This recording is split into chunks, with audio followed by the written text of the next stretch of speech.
Hey everyone, I'm Deanna Chapman, and today I want to talk to you guys about The Low Low Woods. It's a comic book by Carmen Maria Machado and Danny. If you love witches, small towns, and all things horror, you'll definitely love this comic. It's part of the Hill House comics from DC, which is curated by Joe Hill. I previously talked about his comic Basket Full of Heads, which is also out on the same imprint now, and they have some more of the hardcovers rolling out over the next few weeks, so expect to hear me talking about these books quite a bit because, as a big horror fan, these are books that immediately appealed to me, and I just want to let anyone who isn't aware of them know about them. So, with the Low Low Woods, basically, you have this small mining town where the men were all mine workers pretty much, and the women were waitresses and doing other jobs in town. But what happened was there was a fire underground, and it basically destroyed the people and the town. There are still people living there. However, it is a town that has a lot of weird things happening, and then there's this witch who looks like a little girl, so everyone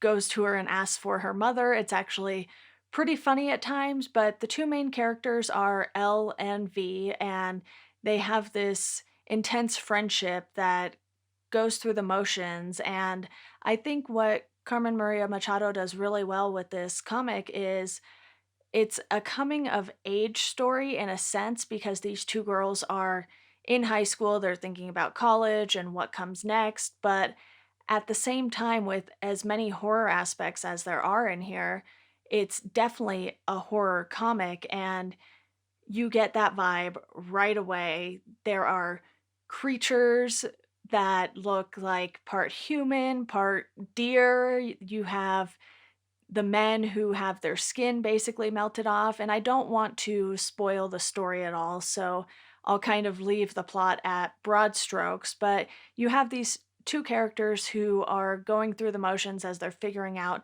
what the next steps are for their life, and they hit a few road bumps along the way because you can't have any horror story without something tragic happening or that is about to happen, and it really does that well. And the art by Danny is fantastic. You have an art style that blends perfectly with the type of story that you're trying to tell, much in the same way with Basket Full of Heads. It wasn't necessarily clean line art. It's a little grittier, things are a little more muddied, and it's on purpose. I don't mean muddied in a bad way by any means. It's just one of those things where, horror movies tend to be darker in tone and in lighting in general. You tend to be in the dark a lot when you're watching a horror movie, and this comic is the same way. A lot of it takes place at night, and even the daytime scenes aren't super, super bright, but I loved how the art blended in with the story and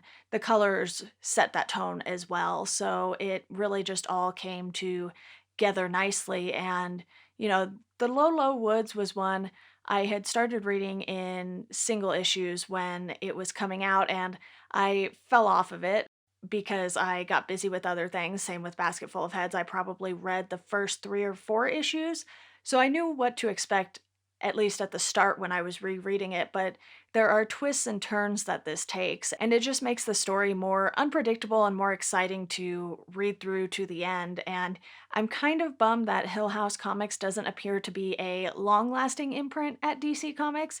It seems like once these set of comics come out, that might be it. And maybe that's because Joe Hill is probably a very busy man, but he's the one who's curating all of these. So I'm really glad we got to see diverse characters in this story and in the creator lineups as well. So if you are interested in horror comics at all, I highly recommend checking out The Low Low Woods because it is fantastic. It has everything you could kind of want out of a horror comic. And I really do hope that Carmen Maria Machado gets to work in comics more. I know she's released novels and short story collections and things like that. So I'm hoping we'll see more of her work in the comic book space. So I'm definitely looking forward to the upcoming releases from Hill House Comics, and thank you all for watching. If you enjoyed this video, you could hit the subscribe button. You can